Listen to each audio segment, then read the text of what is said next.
Cathode ray oscilloscope students, इससे जो हम ओ लेवल और मैट्रिक लेवल पर बात की थी उसमें हमने एक जनरल और मतलब ब्रीफ इंट्रोडक्शन दिया था इसका। कैथोड रे ऑसिलोस्कोप या इसके अंदर जो इलेक्ट्रॉन बीम हम यूज करते हैं, किस तरह वो यहाँ से पास होता है स्क्रीन पर, किस तरह वो हिट करता है, उसके अंदर जो हम सारे कंपोनेंट्स यूज करते हैं।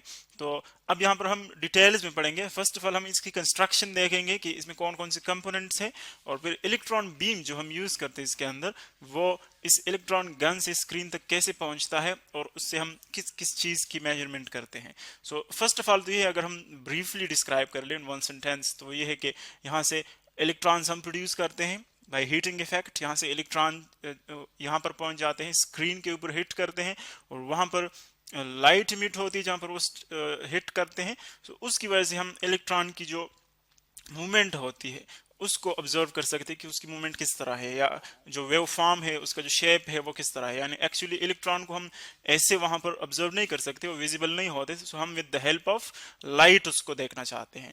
अब किस तरह ये वर्क करता है, first of all cathode ray oscilloscope जो है, एक्चुअली जब इलेक्ट्रॉन्स डिस्कवर हुए थे तो उनको कैथोड रेज का नाम दिया गया था। तो यहाँ पर भी हम इलेक्ट्रॉन बीम यूज करते हैं, तो इसी वजह से जो हम इसको नाम देते हैं इस इंस्ट्रूमेंट को, वो है कैथोड रे ऑसिलोस्कोप। तो इसमें क्या होता है, फर्स्ट ऑफ ऑल अगर हम कंस्ट्रक्शन पर बात कर ले, कंस्ट्रक्शन ऑफ सीआरओ या इसके अंदर जो इसका इंपॉर्टेंट हमारे पास पार्ट है वो है सीआरटी, कैथोड रे ट्यूब, जो कि हम फिगर में दिखा रहे हैं।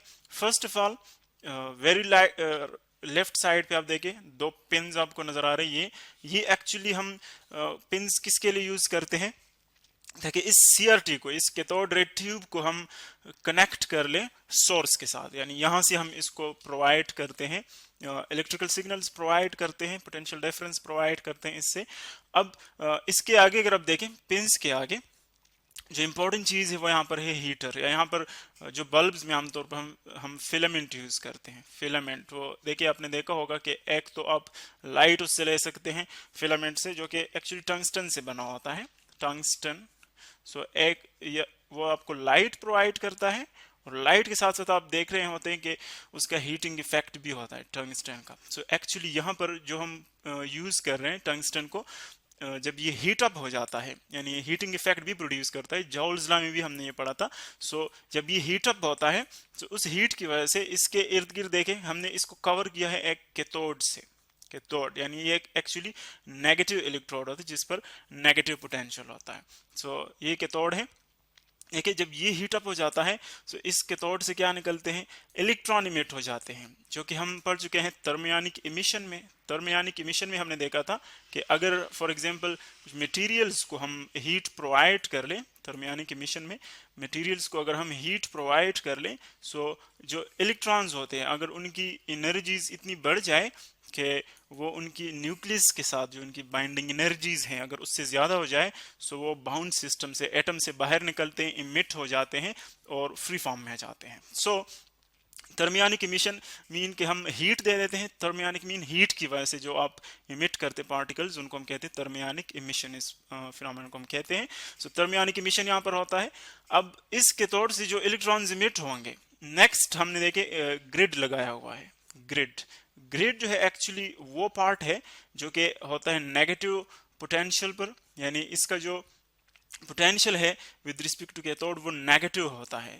सो नेगेटिव हम क्यों रखते हैं, देखिए अगर आप देखें इसकी जो पोटेंशियल है अगर वो नेगेटिव है, सपोज यहाँ पर नेगेटिव फील्ड है और इलेक्ट्रॉन भी नेगेटिवली चार्ज होते हैं, सो अगर इलेक्ट्रॉन इसकी तरफ यू मूव करते हैं सो ये इसको रिपेल करेंगे। यानी इलेक्ट्रॉन्स को क्यों रिपेल करेंगे, क्योंकि इस पर भी पोटेंशियल जो है वो नेगेटिव है, और नेगेटिव पोटेंशियल जो है वो नेगेटिव चार्जेस को रिपेल करते हैं। सो एक्चुअली इसको हम यहाँ पर हम नंबर ऑफ इलेक्ट्रॉन्स को कंट्रोल करने के लिए यूज करते हैं। अगर फॉर एग्जांपल हमें ज्यादा नंबर ऑफ इलेक्ट्रॉन्स चाहिए स्क्रीन के ऊपर, तो इसकी जो पोटेंशियल है वो हम कम कर लेते हैं रिपल्जन, उससे नंबर ऑफ इलेक्ट्रॉन्स जो है वो ज्यादा पास कर सकते हैं। इसी तरह अगर हम इसकी पोटेंशियल बहुत इंक्रीज कर लें, नेगेटिव पोटेंशियल इंक्रीज कर लें उसकी वैल्यू मैग्नीट्यूड, सो इससे कम इलेक्ट्रॉन पास होंगे, यानी रिपल्जन ज्यादा हो जाएगी। तो इसी तरह नंबर ऑफ इलेक्ट्रॉन्स जो है एक्चुअली फिर उसको हम क्या कहते हैं, नंबर ऑफ इलेक्ट्रॉन्स को हम कहते हैं ब्राइटनेस या इसकी जो इंटेंसिटी है। तो एक्चुअली हम क्या कर सकते हैं, इससे इंटेंसिटी को कंट्रोल कर सकते हैं, कम भी कर सकते हैं। इसकी पोटेंशियल को इंक्रीज कर ले, नेगेटिव पोटेंशियल को, तो इंटेंसिटी कम हो जाएगी इलेक्ट्रॉन्स की, यानी कम इलेक्ट्रॉन्स इससे पास होंगे, या डिक्रीज कर ले तो ज्यादा इलेक्ट्रॉन्स पास होंगे। अब जब इससे इलेक्ट्रॉन्स पास होते हैं, नेक्स्ट हमारे पास ये जो 3 पार्ट्स आप देख रहे हैं, देखे ये 3 पार्ट्स एक्चुअली हमने फर्स्ट जो लेफ्ट साइड पे आपको नजर आ रहे हैं उसके लिए हमने लिखा है प्री एक्सेलरेटिंग एनोड, यानी एक्चुअली इसका जो पोटेंशियल होता है वो पॉजिटिव होता है और थाउजेंड्स ऑफ वोल्ट्स में होता है। तो जब इसका पोटेंशियल पॉजिटिव होता है, एक्चुअली इलेक्ट्रॉन नेगेटिवली चार्ज है, तो इलेक्ट्रॉन जब यहाँ से इस ग्रिड से निकलता है नेगेटिवली चार्ज इलेक्ट्रॉन, और आगे उसके लिए पॉजिटिव पोटेंशियल हमने रखा हुआ है पॉजिटिव। सो पॉजिटिव पोटेंशियल क्या करता है, उसको अपनी तरफ अट्रैक्ट करता है। अब क्यों हम ये पॉजिटिव पोटेंशियल रखते हैं, ताकि जो इलेक्ट्रॉन्स है वो एक्सेलरेट हो जाए, इनकी काइनेटिक एनर्जी जो है वो बढ़ जाए। तो इसी तरह हमारे पास जो नेक्स्ट है, देखिए फोकसिंग एनोड है। फोकसिंग एनोड क्या करता है, जब इससे इलेक्ट्रॉन्स पास होते हैं तो वो उसको एक नैरो बीम शक्ल में जो है वो कन्वर्ट कर लेते हैं, फोकस कर लेते हैं। और इसी तरह अनदर एनोड हमारे पास होता है एक्सेलरेटिंग एनोड, जो कि मजीद पॉजिटिव पोटेंशियल पर होता है और वो अगेन उसकी काइनेटिक एनर्जी इंक्रीज कर लेते हैं। अब जब इस पूरे सिस्टम को हम देखते हैं, यानी जो हीटर से स्टार्ट होता है, फिर ग्रिड है जो कि नंबर ऑफ इलेक्ट्रॉन्स कंट्रोल करता है, फिर एक्सेलरेटिंग और फोकसिंग एनोड्स है, तो इस पूरे कॉम्बिनेशन को, इस पूरी कंपनी को हम कहते हैं इलेक्ट्रॉन गन। यानी इलेक्ट्रॉन गन तो यूजुअली हम यूं कहते हैं कि वो सोर्स हमें इलेक्ट्रॉन प्रोवाइड करता है, वो इलेक्ट्रॉन गन है जो कि यहाँ से बीम प्रोवाइड कर रहा है। लेकिन इस पूरी कंपनी को, इस पूरे सिस्टम को, जो कि यहाँ से हीटर से स्टार्ट होता है और एक्सेलरेटिंग और फोकसिंग एनोड तक होता है, तो इस पूरे कॉम्बिनेशन को हम कहते हैं इलेक्ट्रॉन गन, क्योंकि इलेक्ट्रॉन बीम फॉर्म में हमें प्रोवाइड करते हैं। अब यहां से जब ये पास होते हैं तो देखें डिफ्लेक्शन प्लेट्स हैं आगे। एक हमारे पास है फर्स्ट वाली जो कि वर्टिकल डिफ्लेक्शन प्लेट्स हैं।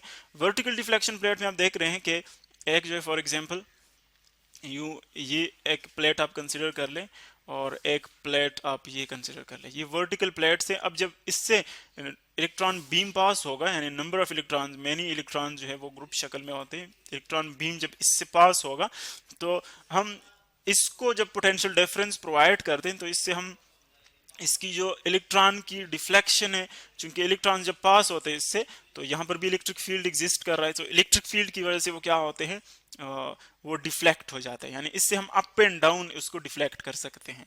सपोज ये पॉजिटिव है, सपोज दिस इज पॉजिटिव और ये नेगेटिव है, सो क्या होता है कि इलेक्ट्रॉन्स अब इस डायरेक्शन में डिफ्लेक्ट होंगे, क्योंकि ये पॉजिटिव ऊपर पॉजिटिव की तरफ वो अट्रैक्ट होते हैं, नेगेटिव से रिपेल होते हैं।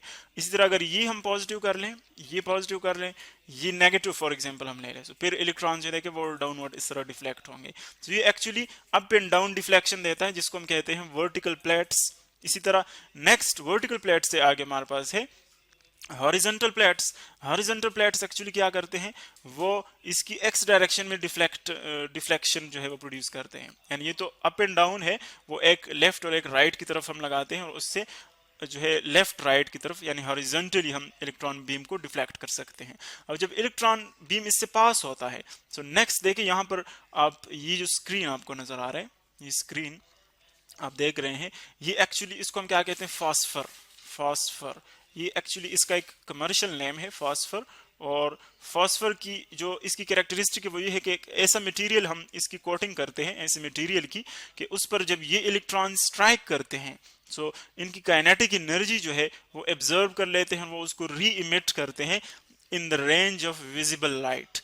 यानी इसकी एनर्जी, काइनेटिक एनर्जी इस मटेरियल के एटम्स ने एब्जर्व की और फिर उसी एनर्जी को री इमिट करते हैं। तो जब री इमिट करते हैं तो वो हमारे पास विजिबल रेंज में होती है। यानी जो हमारे पास ऐसे कलर्स हैं जो कि हमारी आंख के लिए हम डिटेक्टेबल हैं विजिबल रेंज में, तो वो इमिट कर लेते हैं। सो वहाँ पर हमें, जहाँ पर वो स्ट्राइक करते हैं, वहाँ पर हमें स्पार्ट या जो भी वेव फॉर्म हो वो हमें नजर आ जाता है। इसी तरह जब ये स्ट्राइक करते हैं इस मटेरियल को, तो देखिए ये फास्फर स्क्रीन आ गई। फास्फर स्क्रीन को जब ये स्ट्राइक करते हैं तो कुछ इसके अपने इलेक्ट्रॉन्स को भी ये डिसलॉज कर सकता है, यानी वहां से इमिट कर सकता है, क्योंकि इनकी एनर्जी ज्यादा होती है। तो जब इनके अपने इलेक्ट्रॉन्स, इस मटेरियल से जब इलेक्ट्रॉन निकलते हैं, इनको हम फिर कहते हैं सेकेंडरी इमिशन ऑफ इलेक्ट्रॉन्स, क्योंकि इन इलेक्ट्रॉन्स की वजह से वो बाकी इलेक्ट्रॉन्स इमिट होते हैं।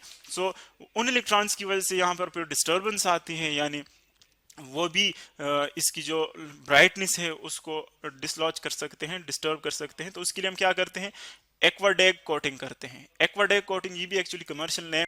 जब इलेक्ट्रॉन इसको स्ट्राइक करते हैं और जो सेकेंडरी इलेक्ट्रॉन आते हैं, अब चूंकि हम जानते हैं कि एक तो वो इलेक्ट्रॉन से इलेक्ट्रॉन बीम जो हम यहाँ से प्रोवाइड करते हैं और वो स्क्रीन पर स्ट्राइक करता है, वहां पर हमें स्पॉट नजर आ जाता है, चूंकि लाइट इमिट होती है वहां से। तो जब सेकेंडरी इलेक्ट्रॉन्स आ जाते हैं, अगर यहाँ पर सेकेंडरी इलेक्ट्रॉन ज्यादा हो जाए तो यहाँ पर नेगेटिव चार्जेस की लेयर बन जाएगी, और नेगेटिव चार्जेस की अगर यहाँ पर लेयर बन गई तो फिर वो इस इलेक्ट्रॉन बीम को जो है वो डिविएट करेंगे, या क्योंकि उसको रिपेल करेंगे, या उसकी जो यहाँ पर ब्राइटनेस है, फोकसिंग है, उसको डिस्टर्ब करेंगे। सो इन इलेक्ट्रॉन्स को हम क्या करते हैं, फिर एक दूसरा इसको कंडक्टिंग पाथ देते हैं ताकि वो वहां से वापस आ जाए यहाँ पर। तो उसके लिए हम क्या करते हैं, एक्वाडेग कोटिंग करते हैं। एक्वाडेग कोटिंग एक्चुअली जो है वो ग्रेफाइट के पाउडर्स होते हैं, यहाँ पर ग्रेफाइट जो कि कार्बन का एलोट्रोपिक फॉर्म है ग्रेफाइट, और इसका कमर्शियल नेम जो है वो है एक्वाडेग। तो ग्रेफाइट की जो पाउडर्स है वो कंडक्टिंग होती है और इन इलेक्ट्रॉन्स को वो वापस एक रूट प्रोवाइड करते हैं, बैक आ जाती है। तो इसी तरह हमारे पास जो सेकेंडरी इलेक्ट्रॉन्स की जो लेयर है वो यहाँ पर नहीं बनती।